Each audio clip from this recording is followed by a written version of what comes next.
If I look back and I think of the experience of doing science over 20 years, I think there are two things that immediately come to mind as the significance, the central pleasures of doing it. The first thing is that chipping away at nature's rock face, trying to find nature's secrets, and those moments when you manage to get an insight that others haven't got before you. And the second is that experience of collective endeavour with colleagues.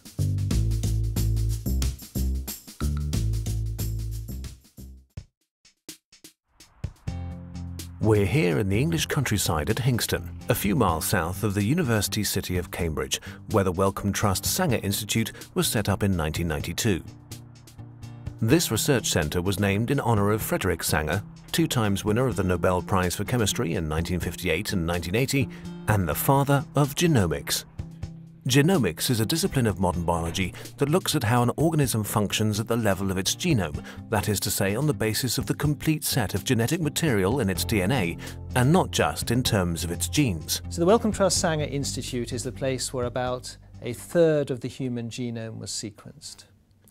Today, the mission of the Institute is to use DNA sequences, to use genomes, to understand the biology of human beings, and to use them also to improve the health of human beings. If you want to do good science, the Sanger is a really good place to do it. It's such a big institute, really well resourced. And within the institute, if you want to do really great science, then Mike's group's a really good place to be, because he has really ambitious projects. He thinks big, so the projects are always really ambitious.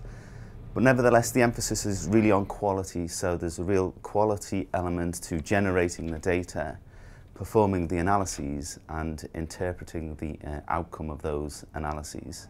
Michael Stratton was named director of the Institute in 2010, some 10 years after going there to continue his research into the genetic origins of human cancers.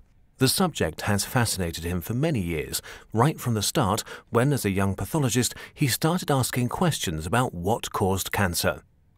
At that time, it had already become clear that abnormalities in DNA caused all cancers. And just at the point that I was thinking of embarking on a research career, the first abnormal genes that were responsible for development of cancer had been found. So I found myself looking down a microscope at the cancer cells. I could see the nuclei of the cancer cells in which there is the DNA, and I knew in that DNA were the abnormalities that were causing the cancer. And this to me seemed a fascinating but distant goal. How could one get into that DNA to find those abnormalities that were causing those cancers? Following the discovery of the BRCA2 gene responsible for breast cancer, Michael Stratton set up the Cancer Genome Project here at Hingston with the aim of determining the whole genome sequence of cancer cells. It's an ambitious and demanding project that over time has led to the development of leading-edge technology. Nowadays, it's possible to determine the whole genome sequence of a cancer cell in just one day and using only one piece of equipment. Michael Stratton and his colleagues have thus discovered numerous mutated cancer genes and have contributed to the development of appropriate types of treatment. I think what we can say at present is that cancer is a genetic disease, and therefore within the genetics is going to be the clues to not only how people get cancers, but also how cancers could be stratified for treatment. At present, many patients who have a particular cancer, they all get the same treatment. And what we're beginning to think about is if we see 10 patients who have lung cancer and we were able to look at the genetics, we might say that those 10 patients are actually 5 different groups. And each of those 5 groups should potentially get a different treatment. So lung cancer, instead of one treatment, we may be thinking about 5 or 10 or 15 different treatments. And you, if you had lung cancer, your cancer would be sequenced and that information would tell me what's the best treatment for you. Identifying new types of treatment for cancer, understanding how cancer genes behave and why they mutate.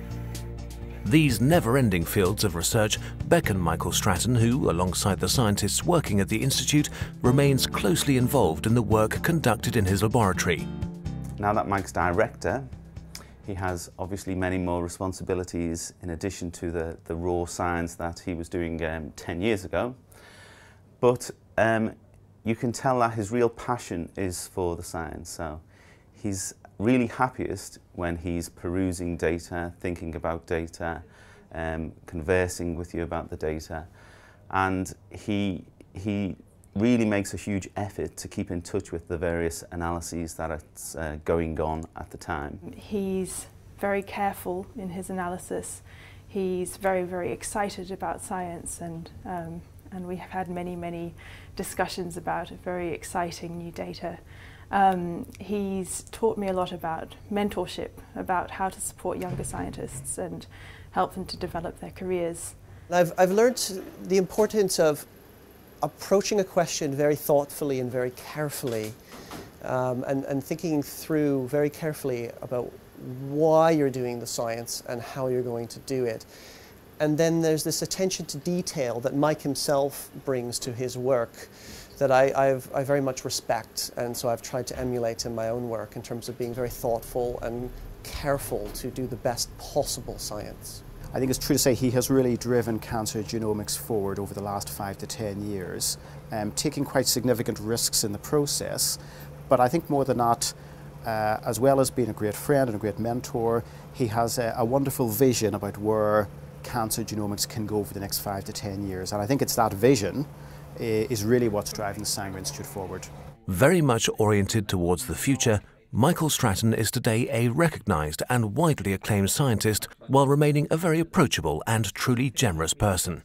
He's a very welcoming and warm personality. So when you first come to the team, he really makes an effort to take you to his home and cook dinner, or to take you to a restaurant and really get to know you. He has a party in his house every summer, which everybody attends. And Mike cooks, even though there's, 30, 40 people and lots of kids. Mike does the cooking and, does a pretty good job, really. He's always cooked, and in fact, when we first met, it was quite a pressure because he was always a very good cook, and I always felt a little bit that I had to compete with him on the cooking front, and there was we have very different styles of cooking, and there was a lot of kind of competition. So he's a bit of a cooking snob, I have to say, but he cooks a lot. He really enjoys it. He relaxes when he cooks. Judy, Professor of Virology, and Michael spend their time between Cambridge and London, their grown-up children, and a shared taste for science and research, fields that are poorly understood by the general public, but which continue to fascinate and inspire them. Science is essentially a work of the imagination. It is about dreaming, imagining things. And the more that you can let your imagination run wild, to add extra things to this world that we can't see, the better a scientist you are. And that part of it, that part of imagining science, is not something that people understand, but once one talks about it, they understand that it's much more like being an artist. It's like writing a book and imagining in your mind your own world. That's what being a scientist is too. So it's not about technology the whole time, it's not about doing experiments with your hands. That is part of it.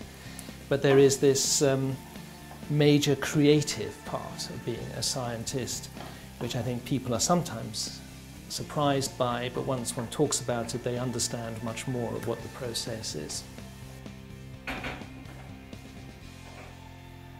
He's good at both, seemingly. He hasn't won any prizes for his cooking, but then he hasn't entered any competitions, so perhaps somebody ought to put him up for a cooking prize. I don't know.